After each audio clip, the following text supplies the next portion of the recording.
Ya. Bueno, muy buenos días, muy buen miércoles para todos.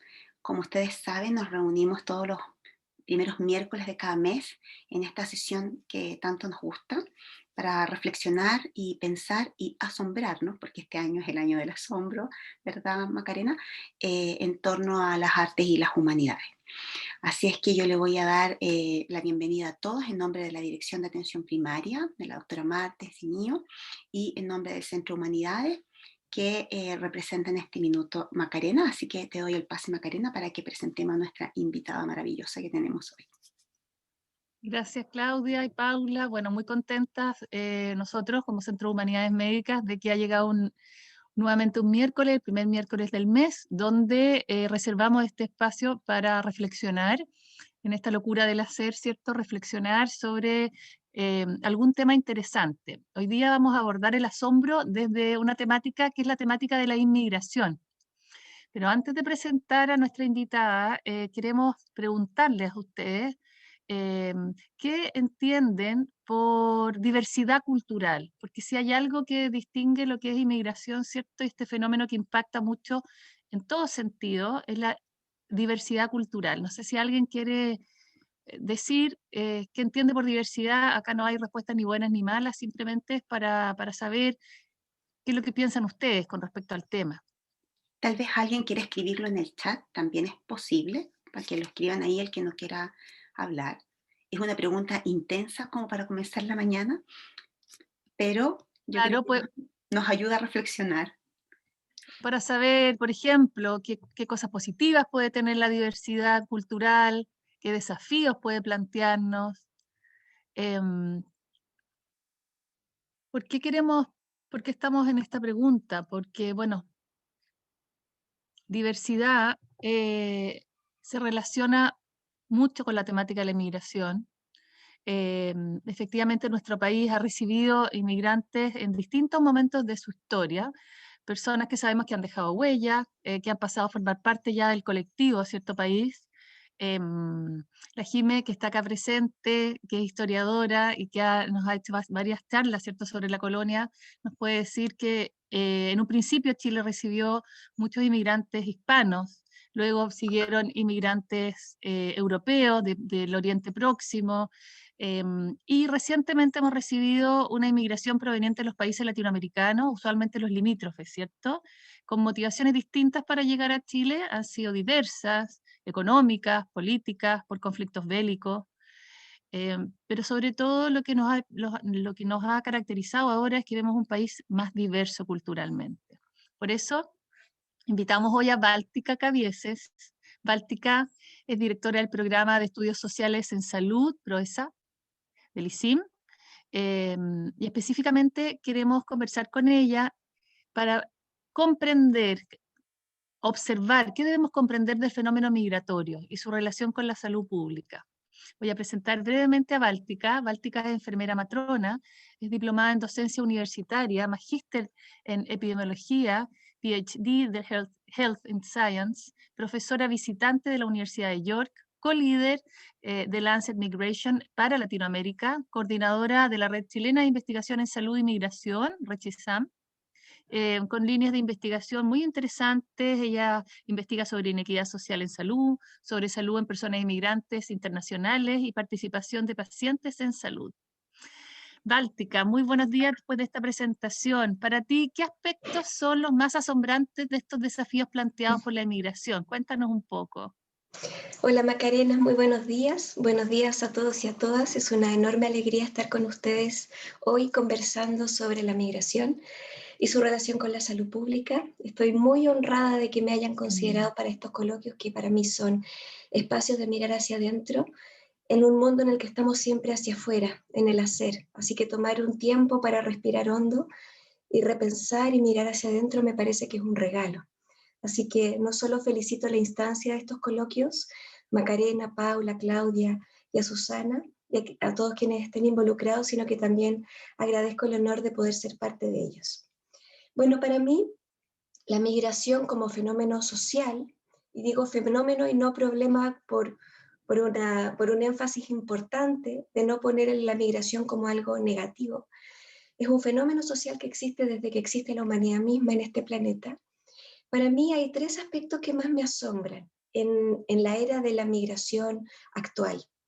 La primera es que la migración es global, la segunda es que es compleja y la tercera es que es dinámica. Cuando me refiero a que la migración es un desafío global, quiero decir que es algo que sucede en todos los rincones del planeta en la era post-globalización, en la era altamente digitalizada y en la era donde lo que pasa en una provincia pequeña rural de China puede transformarnos la realidad al planeta completo. Entonces, la migración es parte de movimientos, de pulsos que la humanidad hoy está tejiendo y está haciendo, incluso sin saberlo a escala global. El segundo es que es un desafío complejo. Con esto quiero decir que es heterogéneo, es sumamente diverso. Hay distintas formas de migrar, distintos vehículos o tránsitos posibles, hay distintas rutas, hay distintos tipos de migrantes, hay distintos países de origen, hay distintas razones y necesidades para migrar. Y así en forma simultánea hoy, 5 de mayo del 2021, puede estar migrando alguien a Chile en avión de manera cómoda y con cierta seguridad financiera, y al mismo tiempo una madre con un bebé lactante en sus brazos, partiendo desde Venezuela una ruta de 6 meses a pie para llegar a Chile, atravesando desiertos, múltiples fronteras, etc. Entonces la complejidad que hoy tenemos en el fenómeno migratorio a escala global es sorprendente. Y lo último como desafío que a mí me llama especialmente la atención es que es súper dinámico. Y por eso quiero decir que, citando un poco a Bauman y la liquidez de la realidad actual y del mundo actual, una persona que quizás ayer pensaba que iba a hacerlo de esta forma, hoy lo hace de esta otra. Y esos cambios de decisiones y giros rápidos a nivel individual y familiar también va configurando el tejido social a escala nacional, regional y global. Y ese dinamismo se va notando en términos de migración en cambios permanentes en los flujos migratorios. Y lo que Chile tenía hace solo 10 años atrás, incluso 5 años atrás, como patrón de flujo migratorio, hoy es completamente distinto. Y eso en materia de investigación, que es a lo que yo me dedico, le da especial dificultad, le da especial desafío y le da especial necesidad de estar en permanente revisión, en permanente cuestionamiento y en permanente preguntarnos qué estamos haciendo, por qué lo estamos haciendo y para quiénes lo estamos haciendo. Esos yo creo que son para mí los tres principales desafíos que más me llaman la atención hoy. Ahí. Interesante, Báltica, lo que planteas, desafiante, difícil, ¿no? Difícil de investigar, como dices tú, por los cambios. Me imagino que en política pública debe ser igualmente complejo. Así es. Hicimos esta pregunta al inicio sobre qué, lo hicimos a los participantes, ¿cierto? ¿Qué se entiende por diversidad cultural? Yo quería leer lo que arroja en el chat. Dice, Jimena dice, bueno, coexistencia de diferentes valores, costumbres, tradiciones en un mismo espacio geográfico. Marcela Seff, la doctora Marcela Seff dice, distintos acervos culturales propios de un lugar o que vienen de afuera y que enriquecen la sociedad. Frente a estos temas sobre diversidad, me surge una pregunta. Primero, ¿cuál es el interés de la universidad, de la UDD, de tener este centro de estudios, ¿no? Donde que tú lideras, que nos puedas contar, ¿no? ¿Cuál es el Claro. interés? Estuvimos revisando la memoria y hay varios puntos, pero si tú los pudieras como explicar, lo que han hecho en este tiempo, que parece que es muy robusto lo que han hecho y han estado ya en las mesas de política pública conversando, ¿no? Gracias, Macarena, por la pregunta. Es una muy linda pregunta también que nos hace a mí, al menos ahora, mirar hacia atrás este sería el 8º año de trabajo como programa de estudios sociales en salud. Yo creo que la posibilidad de estar en una facultad de medicina que tiene de manera, digamos, histórica o clásica una mirada biomédica que va desde la enfermedad hacia la sociedad, ¿no? Parte en el individuo y sus problemas de salud, sus patologías, y desde ahí, a través de una anamnesis clínica, una comprensión de causa-efecto, factores de riesgo, estilos de vida, etcétera, nos vamos abriendo hacia atrás o hacia arriba a la escala familiar, comunitaria, barrial y luego poblacional, ¿no? Entonces vamos de la enfermedad a nivel individual hacia la sociedad, en el enfoque biomédico. Esa es la forma más habitual. Y en una facultad de medicina, generalmente los centros que hacen investigación o programas que hacen investigación se dedican a ciertos tipos o cuerpos de enfermedades, ¿ya? Y nosotros de manera inversa a eso nos dedicamos a procesos sociales. Vamos de la población hacia el individuo. Y ese giro de paradigma de mirar los fenómenos de manera inversa al enfoque biomédico clásico tiene varias implicancias. La primera es en cómo nos configuramos como equipo de trabajo de investigación. En la intersección entre las ciencias sociales, dado que estamos parados en la mirada social y la salud, tenemos por definición que crear equipos de trabajo multidisciplinarios que converjan personas tan distintas como cientistas sociales, sociólogos, antropólogos, con médicos, historiadores, bioeticistas, geógrafos, etc. O sea, configuramos equipos de trabajo desde esta mirada muy diferentes y que están obligados a trabajar interdisciplinariamente.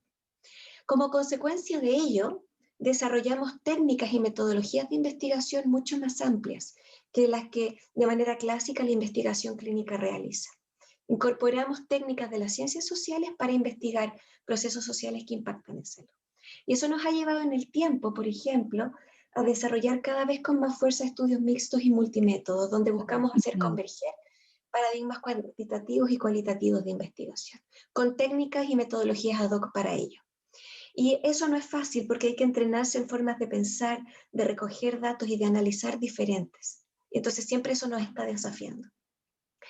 Y lo tercero es que como sentamos a una misma mesa a hablar sobre un tema común de investigación a personas tan distintas, con disciplinas tan diferentes, estamos obligados a crear lenguaje común, a crear puentes. Y en esos puentes de lenguaje común, para quienes trabajamos en este equipo, también vamos creando preguntas de investigación diferentes.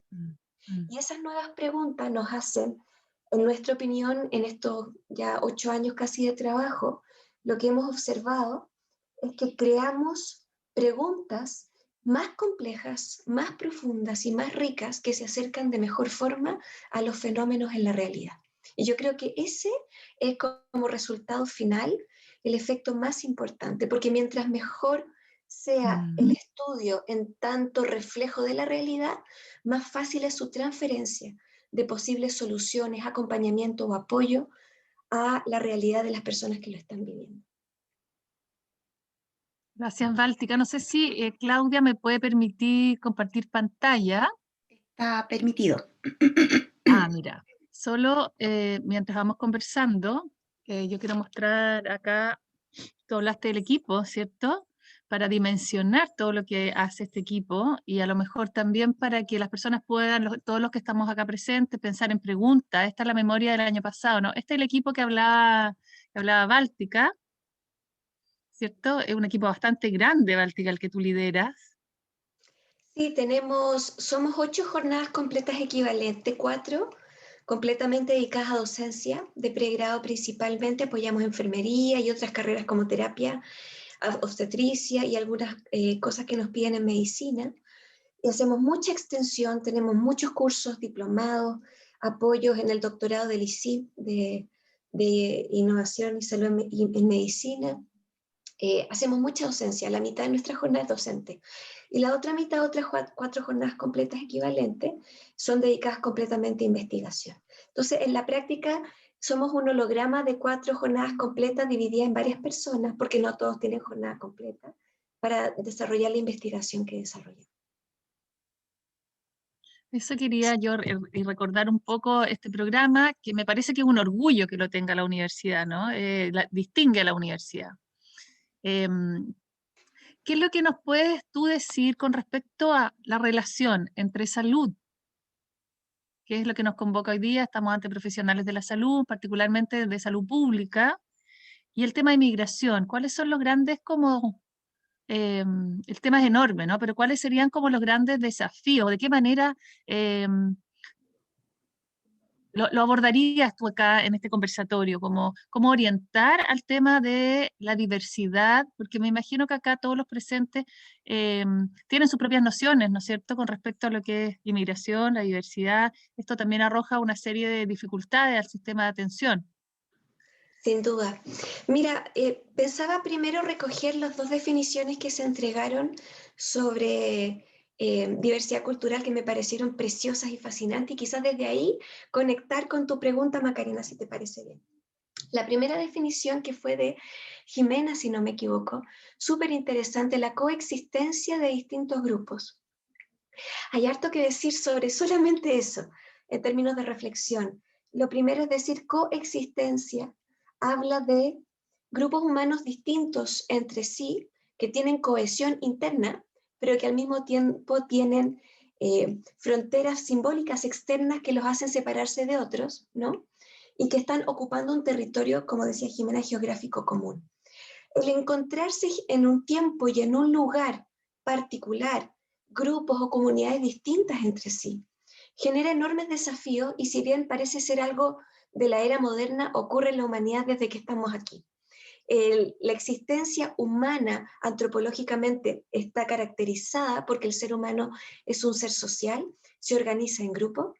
Eso es parte de nuestro imprint, ¿no? De nuestra base, ni siquiera lo pensamos, somos así, nos organizamos en grupo. Y luego al organizarnos en grupo establecemos ciertas reglas de convivencia.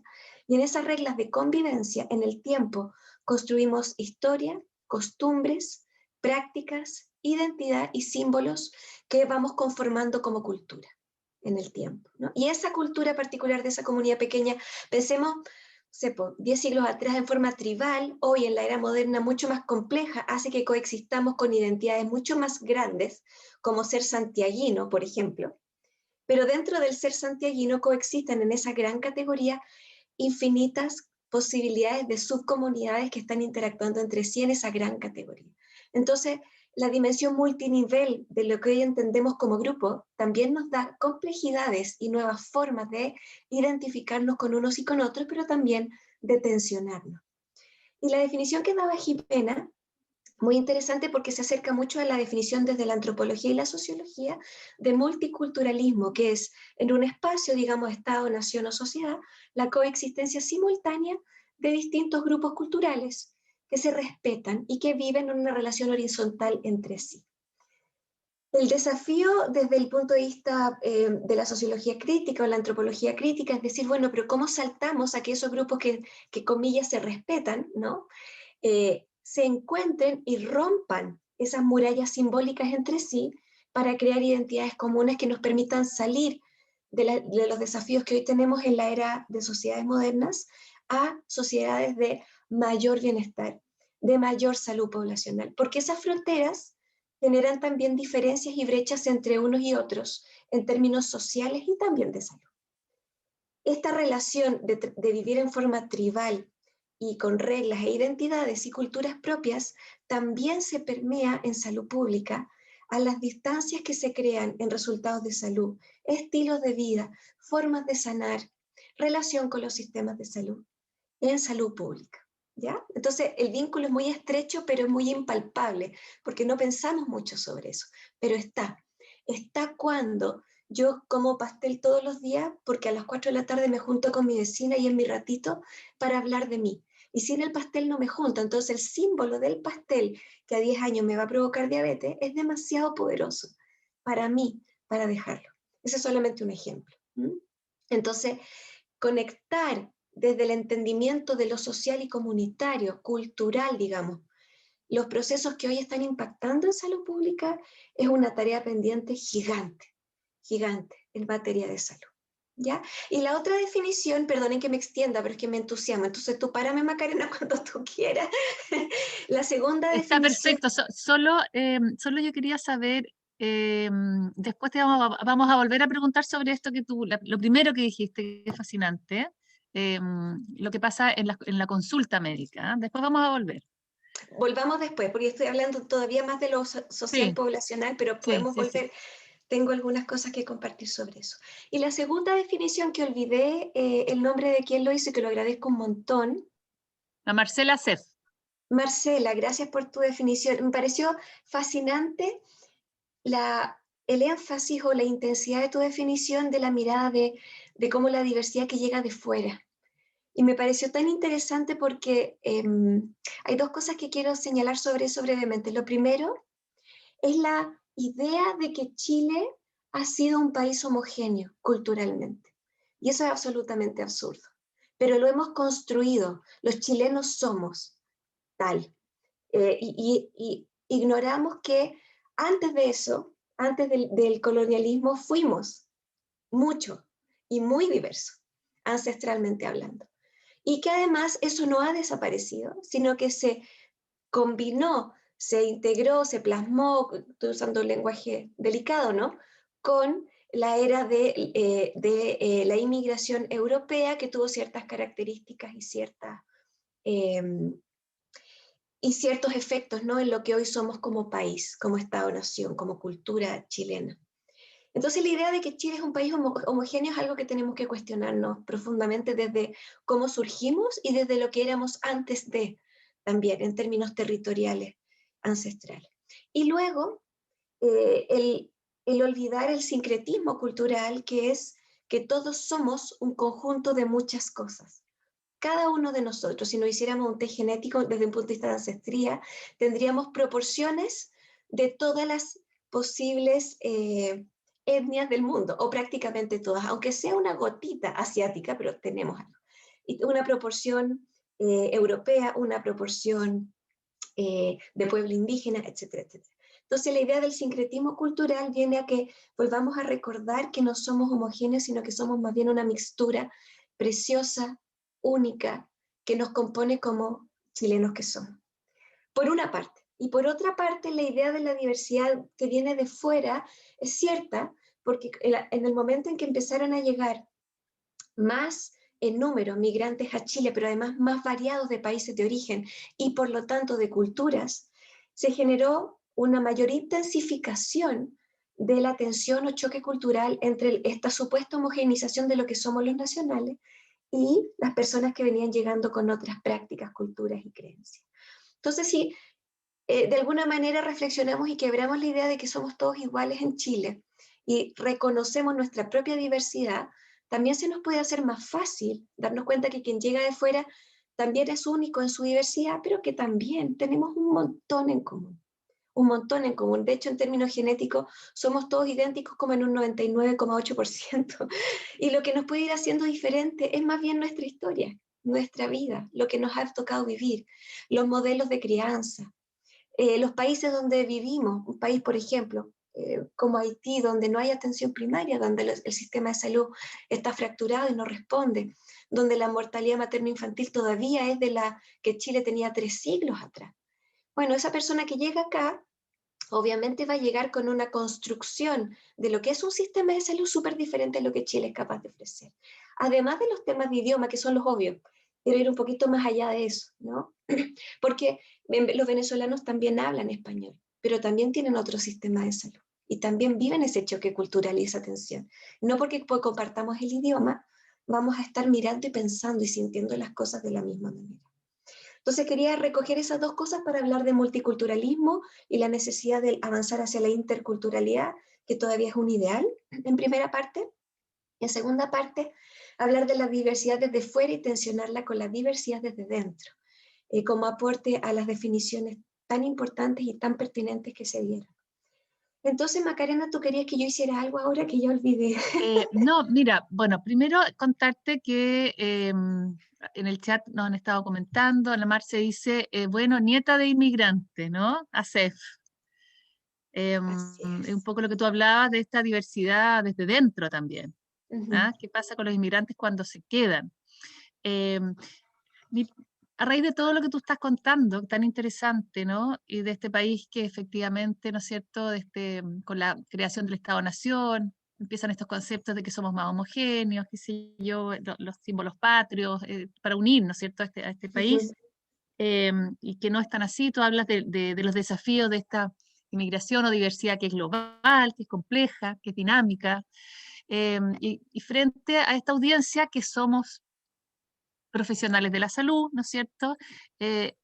quiero llevarte un poco a lo que es la salud pública en Chile, que nos cuentes un poco, tú hablaste de la diferencia de la salud pública de los países que nombraste, que me imagino que son los que tienen mayor tasa de inmigración, hablaste de Haití, de Venezuela, sabemos que de Bolivia han llegado muchos migrantes, desde Colombia también, ¿no es cierto?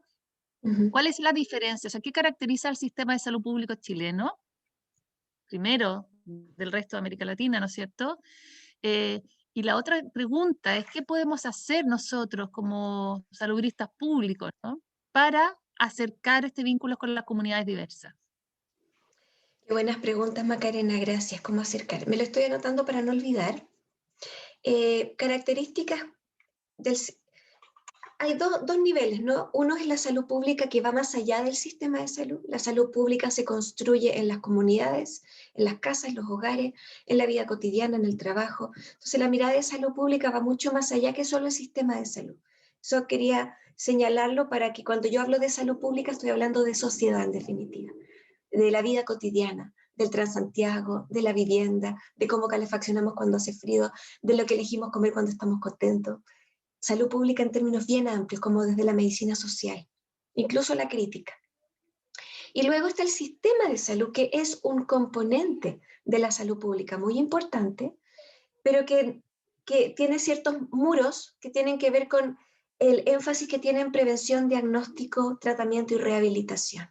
Y ese es como el deber ser del sistema de salud, entendiendo que el sistema de salud también tiene limitaciones, porque la salud es sobre todo social, y el sistema de salud apoya ese proceso social. Entonces, cuando yo hablo de los desafíos del sistema de salud, más que de la salud pública, hago el gesto físico para apoyar el énfasis. Cuando yo hablo de los desafíos del sistema de salud en particular, entendiendo que el sistema de salud es un determinante social de la salud a nivel salud pública, el sistema de salud es un determinante de salud. El sistema de salud chileno se caracteriza por, muy similar, que tiene en común con el resto de la región de Latinoamérica, de México para abajo, digamos. Tiene en común una combinación entre público y privado, en distintas proporciones en distintos países de la región, pero todos tienen una proporción pública y una privada. Tienen características que, dada esa división, tienen en general cierta fragmentación en términos de tecnologías, innovación y también capacidad resolutiva y financiamiento.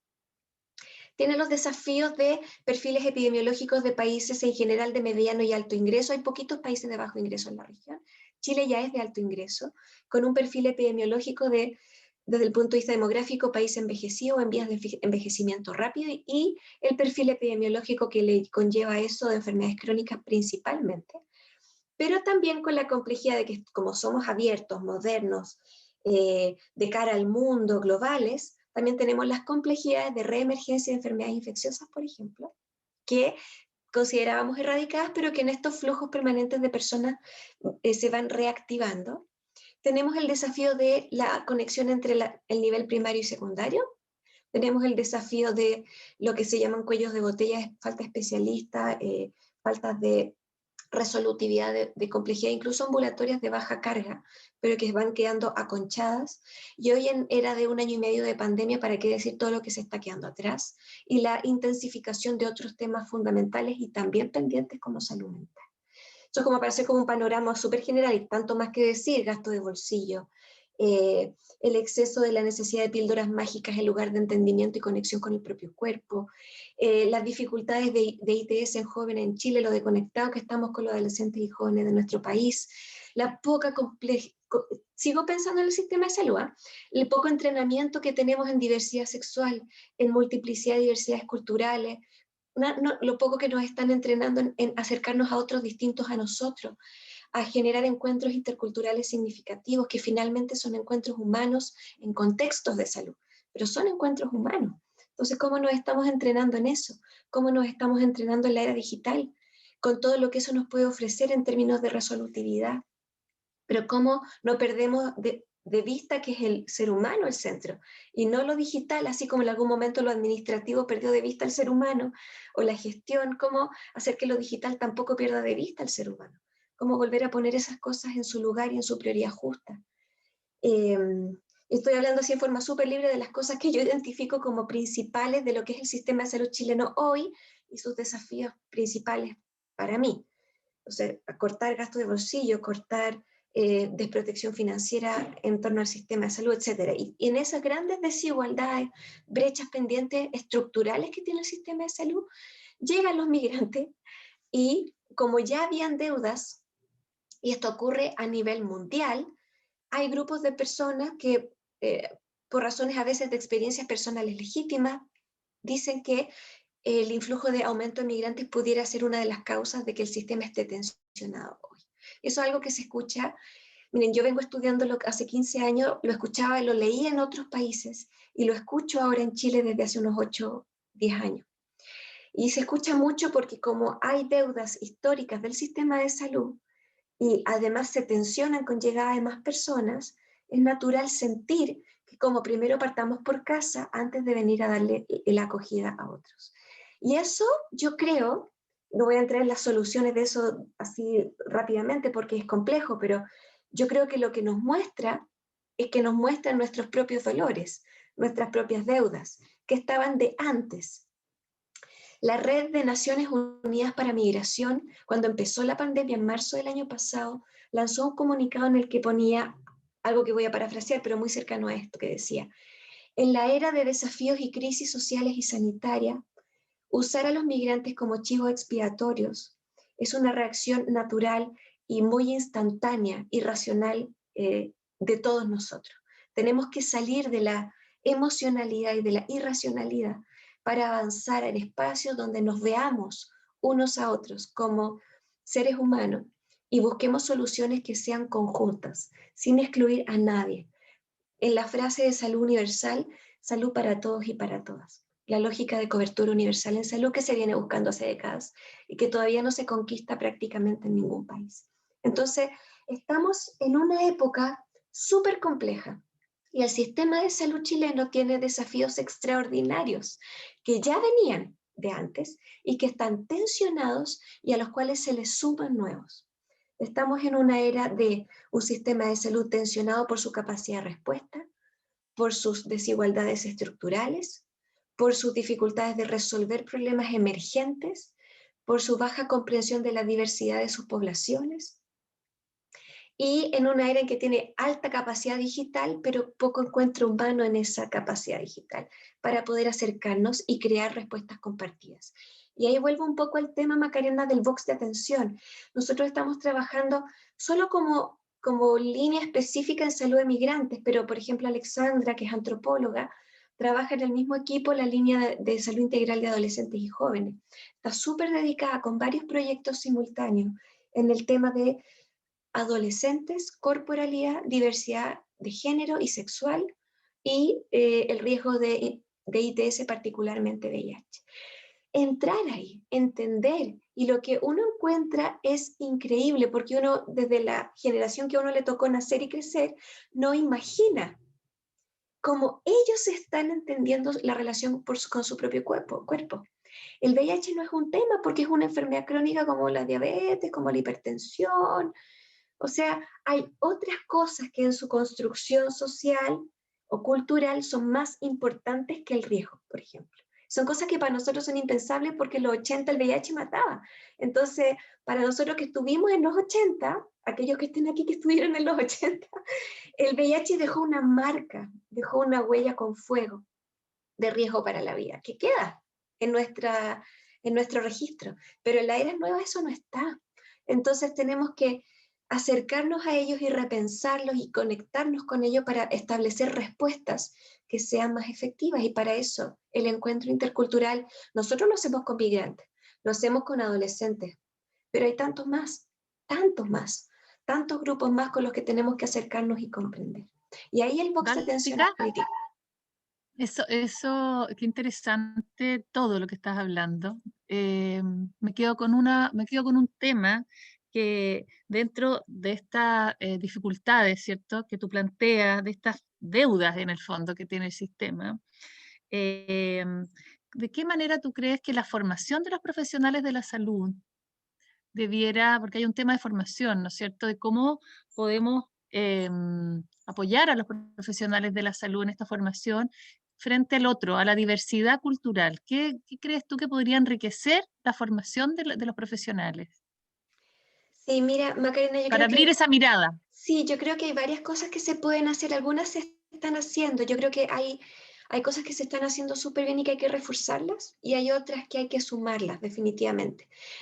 Con el desafío de que las mallas curriculares hoy de los profesionales de la salud son de las más exigentes dentro de cualquier carrera que alguien de 18 años pueda entrar a estudiar. Yo me comparo, que estudié enfermería 5 años, me comparaba con compañeras que estudiaban periodismo del colegio u otras carreras, y el tiempo daba para todo, para tantas cosas. Yo estaba encerrada en el hospital 24 horas, no.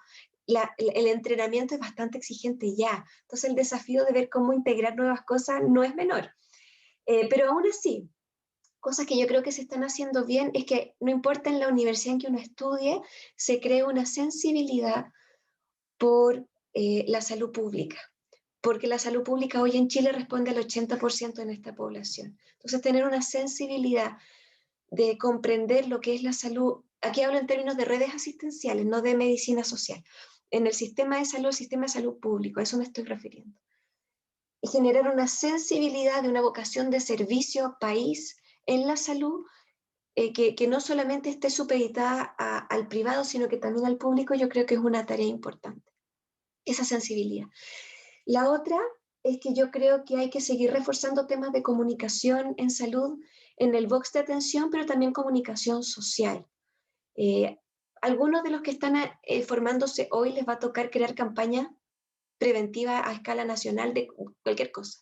Y esas campañas tienen que tener conocimiento de cómo se crean esas campañas, cómo se elaboran en términos educativos. Entonces también crear capacidades sobre comunicación en salud, no solo en el Vox, que de eso hay bastante en general en las mallas curriculares en las profesiones de la salud, sino que también a la escala masiva. Sobre todo porque cuando nosotros nos entrenamos, no estaban las redes sociales, no estaba Facebook, no estaba Instagram, uno no tenía voz en Twitter, pero hoy sí. Entonces crear sensibilidad y responsabilidad en la era digital social creo que es súper importante. Lo otro que creo que es muy importante es entregar capacidades en interculturalidad en salud, en entrenamiento, en encontrarse con alguien enfrente que quizás hasta de puro aspecto me caiga mal, por mi propia historia. Pero cómo ser capaz de regular eso para brindar un cuidado respetuoso, responsable, estandarizado, incluso en esas personas en que me pase eso. Porque a todos nos pasa, a todos, a mí también.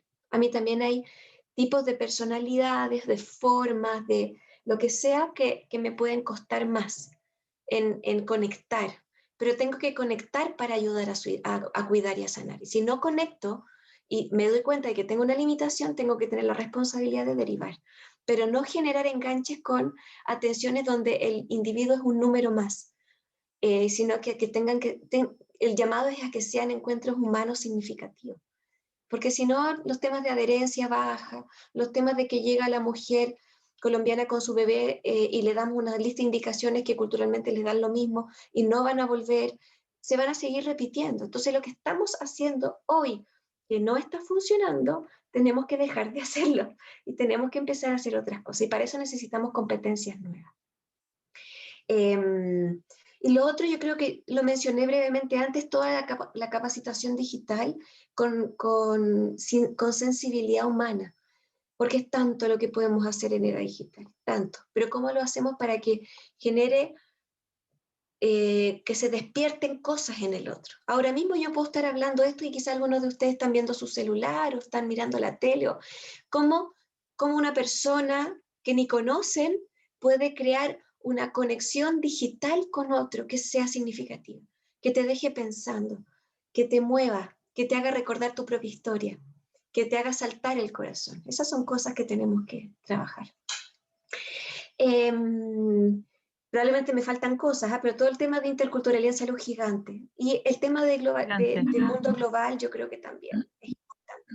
Voy a decir una última cosa porque sé que el tiempo se nos escapa, que creo que es importante. Hoy en el sistema de salud y también cuando especialmente la APS sale a las comunidades, en una lógica también de salud pública más amplia, se han creado con el tema de pueblo indígena primero y luego con migrantes, facilitadores lingüísticos y mediadores interculturales. hay nuevos actores en la atención de salud. Y esos nuevos actores no siempre los estamos integrando, no siempre los estamos entrenando, a veces ni siquiera tienen silla donde sentarse, no los reconocemos como parte del equipo de salud. Y ahí entonces quiero abrir la mirada de que falta entrenar en la creación y construcción permanente de equipos de salud interculturales. O sea, no solo estudiar de interculturalidad, sino que funcionar en equipos de salud interculturales, donde un colega puede ser médico venezolano, colombiano, boliviano, por ejemplo, y puede traer sus propios conocimientos y prácticas, pero también puede ser perteneciente a pueblo indígena, de alguna cultura particular, no solo chilena, sino que otra, y también puede ser un facilitador o mediador. Entonces, ¿cómo creamos equipos de salud interculturales respetuosos, con rechazo total a cualquier forma de discriminación y en ambientes de buen trato? Yo creo que ahí nos falta un montón. Entonces, ¿qué es ambiente de buen trato? ¿Qué es equipo intercultural en salud? ¿Cómo se construye? ¿Cómo los empoderamos? ¿Cómo los entrenamos? ¿Cómo los vigilamos y acompañamos en el tiempo? De eso se habla muy poco, muy poco. Y yo creo que de eso falta mucho. Con eso termino. Súper desafiante, interesantísimo todo lo que plantea, y darnos cuenta que el sistema de salud pública, ¿cierto?, es la base, ¿no? Es la base, sobre todo lo hemos visto en esta epidemia, digamos, en esta pandemia, que parece que en el fondo la principal medida de precaución es la prevención, y la prevención que se hace lávate las manos, ¿cierto? Usa la mascarilla, que eso parte del sistema de salud y es preventivo en lo que tú estás hablando, ¿no es cierto?, esta educación. Todos los temas que has tocado eh, son importantes. Yo quisiera abrir ahora las preguntas del público, de los que estamos acá, los asistentes, que estamos mirando sus caras, todos asienten. Hay, bueno, cosas acá que nos han estado diciendo en el chat, por ejemplo, Paula dice, respecto a la diversidad cultural, me aparecen en mi cabeza la población mapuche y cómo varias personas incluso las ven como migrantes en su propia tierra. Esta desconexión de los chilenos con su propia identidad mapuche. Isidora dice, siempre ha estado en mi cabeza el crear monitores comunitarios en salud. Fascinante tema, perdón que interrumpa, pero es que fascinante tema. Mira, cuando empecé a trabajar en investigación en el año 2000, trabajábamos en prevención de VIH con comunidades vulnerables, particularmente en La Pintana y Puente Alto. Yo era recién egresada de enfermería, no sabía nada de nada, era puro entusiasmo, era bien estudiosa, sí, eso era lo único que me afirmaba, porque lo demás era pura vocación y entusiasmo. Y en esa época me tiré a entrenar y esto era con fondos del NIH de Estados Unidos. Y trabajábamos primero con trabajadores de salud de atención primaria en prevención de VIH con riesgos laborales. Después nos fuimos a trabajar con mujeres de comunidades en La Pintana y en Puente Alto. Y después nos fuimos a trabajar con hombres, que fue lejos el más difícil. Y con mujeres, fíjense que nos pasó que lo que tratábamos eran grupos de entre 8 y 15 mujeres cada vez, entrenábamos por 2 o 3 años sin parar. Entrenábamos a, no sé, 500 mujeres, 1000 mujeres. Y lo que nos pasó es que íbamos a hablar de VIH, prevención de VIH, lo que tú decías, Macarena, el ABC, abstinencia, ¿verdad? Diálogo sobre pareja única, uso de condón. Y tuvimos que dar vuelta completamente nuestro entrenamiento porque el tema era violencia doméstica, violencia y alcoholismo. Nosotros íbamos para allá, pero la realidad nos llevaba para este otro lado. Y tuvimos que dar vuelta completamente nuestras intervenciones y generar capacidades en apoyo emocional de urgencia, derivación a violencia de género. El proyecto cambió completamente porque la realidad que ellas vivían era esa. Entonces, ¿cómo también tenemos esa sensibilidad para cambiar nuestras metas sanitarias, por ejemplo? Sensibilidad para cambiar nuestras expectativas del otro, o lo que queremos lograr con ellos o para ellos, cuando a veces lo que estamos pensando está desconectado de lo que ellos realmente están viviendo. Y lo tuvimos que hacer en ese momento. Y con los hombres, ¿para qué les digo? Los hombres no llegaban. Sencillamente logramos la mitad de la expectativa de hombres porque los hombres no están ni siquiera conectados en general con su propio cuerpo, mucho menos con su salud. Entonces no llegaban porque para ellos hablar de VIH, recordemos que hay también estructuras de patriarcales muy poderosas implícitas, ponerse a hablar de sexualidad con una mujer enfermera de 23 años, lejos lo menos interesante. Entonces lo que nos pasó ahí, y por eso les estoy contando esto, no creen que estoy hablando por hablar, es que ahí entrenábamos a líderes comunitarios. Y, por ejemplo, Carolina Sáez era una mujer de la comunidad en La Pintana, preciosa, con marido que estaba metido en la droga y en el alcoholismo, 3 hijos. Ella no solo fue líder comunitaria del proyecto de NIH, sino que se quedó trabajando con nosotros por muchos años en los proyectos. Después estudió técnico en enfermería. Y hoy trabaja en el ISP, en la unidad de estudios, apoyando como administrativo. O sea, los líderes comunitarios no solo transforman la realidad de nuestros estudios, de nuestro trabajo clínico, sino que nosotros también podemos transformarle la vida a ellos. Imagínense qué lindo es que con ella somos amigas de la vida, ya nos conocemos hace 20 años con la Carol.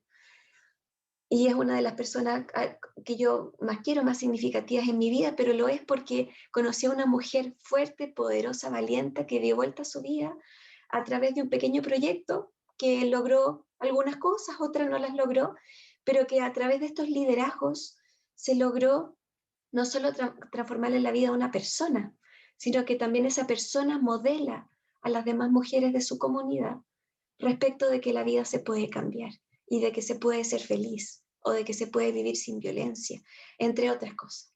Entonces ahí viene la transformación comunitaria profunda con estos líderes comunitarios. Y yo creo profundamente en ellos, profundamente.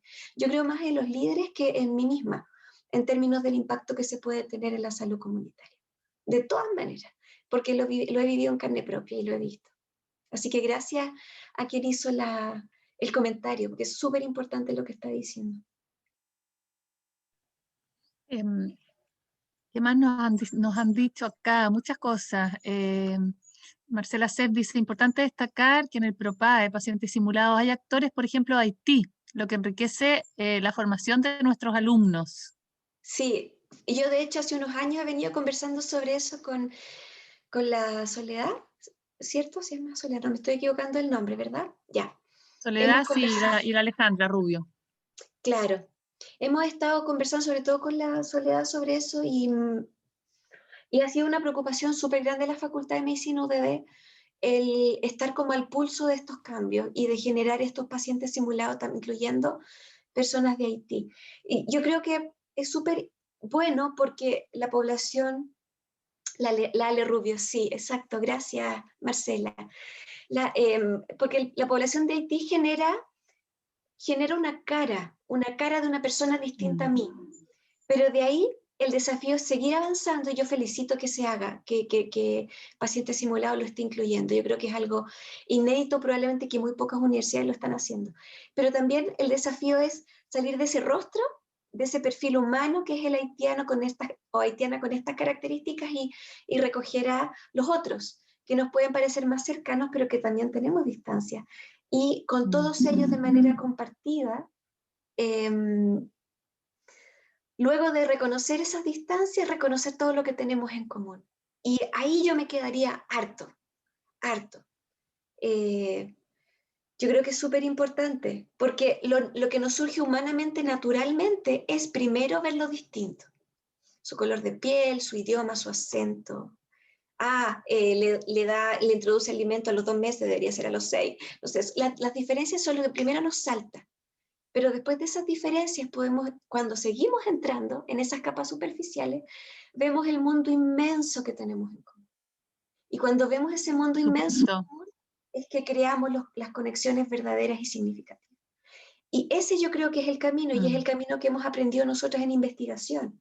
En investigación, el camino para el encuentro intercultural efectivo, en lenguaje súper simple, porque hay un montón de teoría detrás, pero en lenguaje simple es primero aceptarme a mí mismo incondicionalmente y aceptar a quien tengo enfrente incondicionalmente. Ya el primer desafío, aceptarme a mí mismo incondicionalmente. Cuando yo logro aceptarme incondicionalmente, la Báltica de ahora, con menos pelo, más arrugada, la Báltica que soy, cuando me acepto incondicionalmente, amorosamente, acepto al que tengo enfrente, incondicionalmente y amorosamente. Cuando ese primer paso se logra, soy capaz de reconocer sus diferencias de mí y luego sus similitudes. Entonces, al reconocer su diferencia y avanzar en ello, reconozco lo que tenemos en común y creo puentes de encuentro significativos. Y luego de eso, de ese encuentro significativo, llego al cuarto paso, que es el más difícil, del que no hemos hablado mucho ahora, pero es el más importante, que es la capacidad de generar,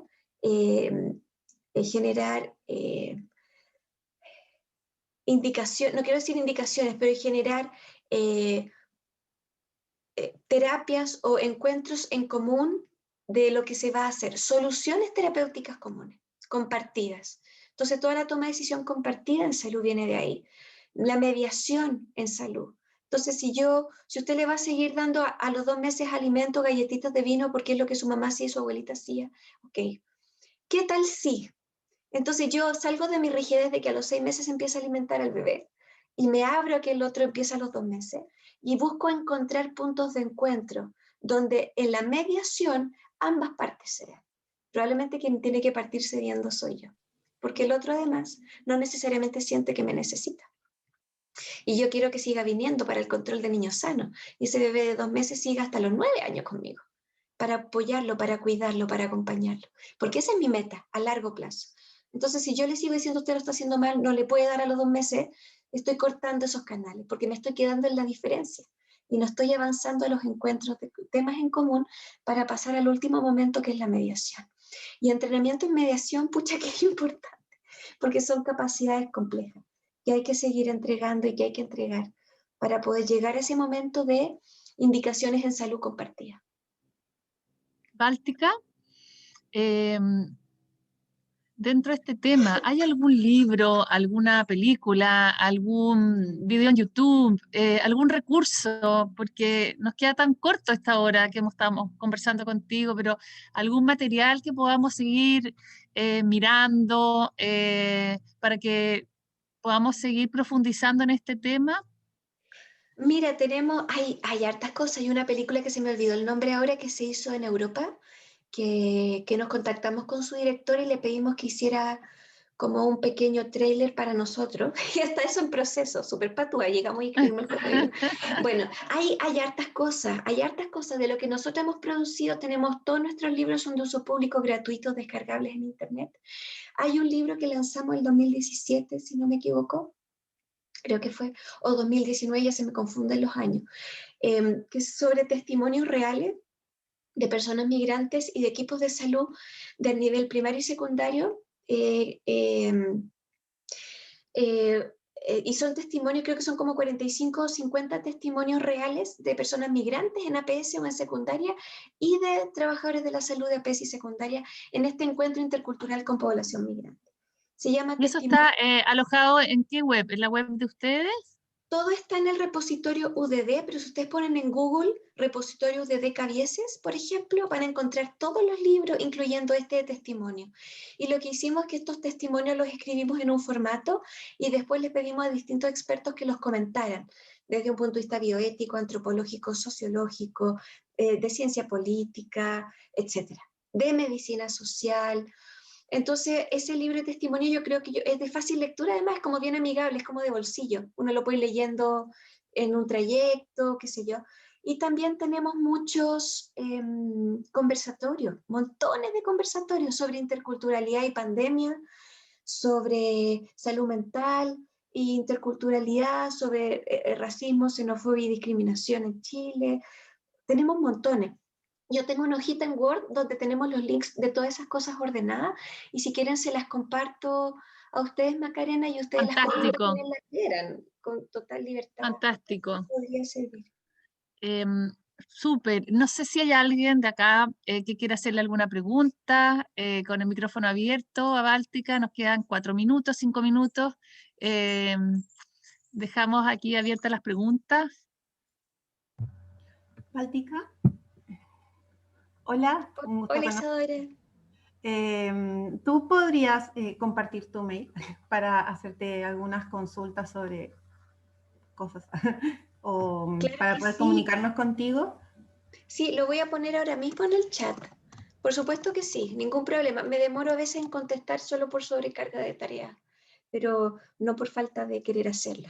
Así que si me tienen paciencia, encantada de seguir colaborando. Y bueno, y si quieren conversar de otros temas en los que trabajamos en el proyecto, como este que les conté de Alexandra, de adolescentes y jóvenes, Trabajamos con grupos organizados de pacientes y cómo ayudarlos a que tengan voz en la toma de decisiones a nivel de la autoridad sanitaria. Es un tema enorme, súper complejo, porque ahí es romper el paradigma biomédico y que solo el paper del ensayo clínico es la única verdad, por ejemplo. Claro, el ensayo clínico dice que esa droga funciona, pero la experiencia de quien la toma, los costos son demasiado altos, por ejemplo. Entonces, ¿cómo darle valor a lo que nosotros hemos llamado como equipo el conocimiento tácito? Es la experiencia viva de las personas. Por mencionar algunos temas, nomás aquí estoy tratando de seducirlos y seducirlas con nuestras temáticas, pero también se puede compartir nuestra memoria, que la Macarena la tiene, para que conozcan lo que hacemos. Ahí también hay varios papers. No sé, estamos a disposición con mucho cariño y dedicación para ustedes. Paula, veo tu dedito. Sí, sí, yo soy como súper ordenada, siempre tiendo como a levantar la mano.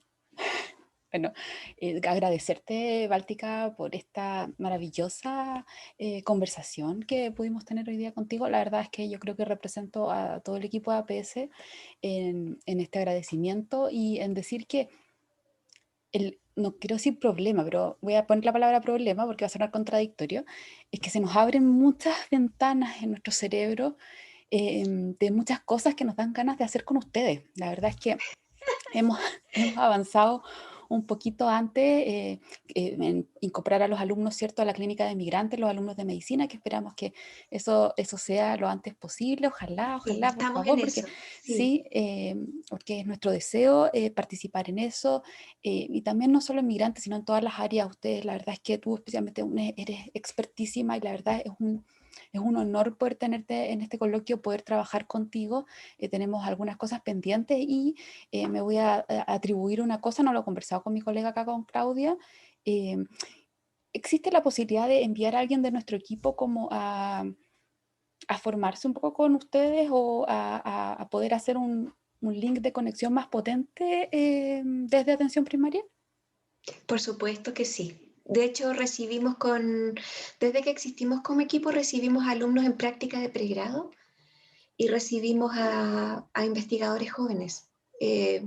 Bueno, nosotros estamos más en la investigación y la docencia, pero también si alguien quiere hacer como una pasantía práctica que conectando con lo que hacemos pueda generar, por ejemplo, intervenciones en salud, que es algo en lo que también entrenamos en nuestros diplomados, por supuesto que sí. Yo invitaría también a considerar que personas interesadas de verdad en este tema tomen el diploma de salud y migración, un diploma de 6 meses que no existe en toda la región, es inédito. Es el primer diplomado en Chile y en la región en salud y migración. Y el último curso tiene 5 cursos, cada curso dura 5 semanas. El último curso es sobre intervenciones en salud con poblaciones diversas. Entonces les damos herramientas sobre diseño, implementación y evaluación de intervenciones. Y con esa lógica, personas más interesadas en temas asistenciales o clínicos podrían insertarse. Estamos todos obviamente virtual en este rato, pero por supuesto que sí, estaríamos encantadas. Así que los invito a eso, los invito a conocer el diplomado, todavía quedan cupos, parte ahora en mayo, creo que es la 3ª de mayo. Y para nosotros sería una enorme alegría contar con más personas. Yo creo que es un diplomado que tiene mucho que entregar y que hemos hecho con mucha dedicación. O sea, lo que ahora les hablé en un ratito, entramos en esos temas por 6 meses. Entonces yo creo que puede ser una buena oportunidad formal, además de que vean el título de diploma. Y lo otro es que las quiero dejar invitadas y los quiero dejar invitados a que de aquí a julio, si Dios quiere, finales de julio, inicio de agosto más tardar, vamos a lanzar nuestro nuevo libro, que va a ser de interculturalidad en salud con poblaciones migrantes. Va a ser un libro bien enciclopédico, vamos a partir del principio, va a tener 15 capítulos, va a ser denso, o sea, es un libro que quien lo lea va a quedar bastante entrenado en temática de medicina social y antropología de la salud, y sobre todo de temáticas de interculturalidad. Está escrito por distintos expertos de Chile. Uno de los productos del FONIS de Salud Migrante que estamos ejecutando ahora va a ser de uso público, como todos los libros que hacemos, y esperamos que sea bien conocido y difundido, así que también los dejo invitados para ese lanzamiento. Voy a dejarme anotado invitarlas cuando hagamos el lanzamiento para que participen y puedan descargarlo también y usarlo. Yo creo que ese también puede ser un buen insumo. Fantástico, ¿no? Y ahí te podemos invitar a otra conversación, ¿ah? Cuando ya pase el furor del lanzamiento a poder en el fondo conversar sobre el tema. Hay mucho que hablar, mucho que aprender, Quizás lo que más debiéramos hacer es escuchar, ¿no? Practicar la escucha del otro, para darnos cuenta qué es lo que el otro realmente necesita y cómo podemos generar ese compromiso, esa Sí, conexión con el otro. Es un tema que, sí. que realmente debiéramos formar.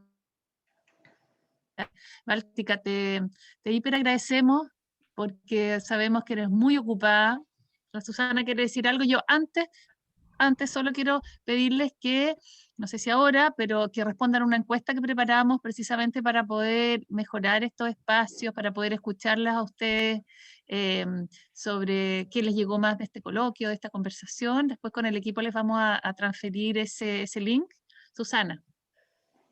Sí, no, quería saludarte, Báltica, con un tremendo cariño que nos tenemos Sí, y agradecerte mucho, mucho, mucho, perdonen, agradecerte mucho tu intervención, fue de verdad muy inspiradora, muy inspiring, como dicen los ingleses. Y me quedo con un pensamiento, con uno solo, dentro de todo lo que dijiste, que yo creo que atraviesa todas las clases sociales, culturales, todo y es la capacidad de conectar con el otro. O sea, como un profesional de salud llega a conectar con la persona que va y con el paciente para producir adherencia y el cómo se conecta, que es tan importante, que eso pasa en todos, en hospitales, en clínicas, o sea, pienso en tantas veces que personas, digamos, cercanas dicen, no, es que el doctor ni siquiera me escuchó, no, es que el doctor ni siquiera me miró. No, fui a otro porque no me... Entonces, el conectar con el otro a nivel de tu corporalidad con la otra corporalidad, creo que eso como que me quedó ahí, aquí. Eso. gracias, querida Susana. Yo creo que lo que ustedes están diciendo es central, Macarena, a practicar más la escucha. Y no solo la escucha hacia afuera, sino que también hacia adentro. Estamos tan desconectados de nosotros mismos. Nos sorprende cuando nos resfriamos o cuando nos duele la espalda. Y el cuerpo está hablándonos de cosas que estamos viviendo que no estamos escuchando de nosotros mismos. ¿Y cómo vamos a poder escuchar a otro? ¿Cómo vamos a poder aceptar a otro si no lo hacemos con nosotros mismos? Entonces el camino es largo y yo creo que ese entrar en nosotros nos va a permitir entrar en los otros también, con ese respeto y con esa sensibilidad y con ese cariño. Así que yo creo que por ahí va el camino, yo creo que ese es el llamado que tenemos. Y vi que la Claudia levantó la mano también. Sí, no, solamente era para primero agradecer naturalmente tu presencia, que como decíamos todos es un privilegio, un honor poder compartir contigo. Ha sido un coloquio tremendamente reflexivo, profundo y muy, muy para adentro, siento. Pero yo quería también, es como cuando uno se lleva como las ideas para la casa y cómo reforzar, sobre todo pensando que tenemos tantos internos que están hoy día acá, que este mensaje en el fondo de la mediación con el paciente, que es algo que uno lo pone en este contexto obviamente de migración, en verdad esta mediación es lo que permite muchas cosas, pero no solamente con el paciente migrante, sino que también con todos estos otros grupos o subculturas que uno le toca ver en la consulta, que son no migrantes, sino que son en el fondo compatriotas. Entonces, toda esta tremenda subcultura entre, como tú decías, los grupos adolescentes, la madre que es madre, para qué hablar de los adultos mayores, de los pacientes que a lo mejor tienen alguna enfermedad crónica, cómo cada uno va construyendo una subcultura, un imaginario, sus percepciones, sus ideas respecto a estas cosas, y cómo la mediación finalmente, este acuerdo que hacemos con el otro, es lo que permite finalmente la adherencia. Y lo que hablaba la Susana, o sea, cómo seguimos juntos en este acompañarnos, o sea, no esta relación asimétrica, etcétera. Si lo hacemos con nuestros compatriotas, va a ser mucho más fácil hacerlo, obviamente, también con nuestros inmigrantes. Y bueno, la compasión y la autocompasión, que es un tema que hay que practicar de manera activa, naturalmente, y eso es una invitación que tenemos que todos aprender. Eso, te agradezco muchísimo, Báltica. Gracias, Claudia. El honor es todo mío. Muy feliz de estar con ustedes hoy. Bueno, vamos cerrando entonces, agradeciendo nuevamente, invitando entonces a escucharnos y escucharse, escuchar a los demás y desde ahí poder poder hacer esta conexión en el mundo de la salud y con la diversidad.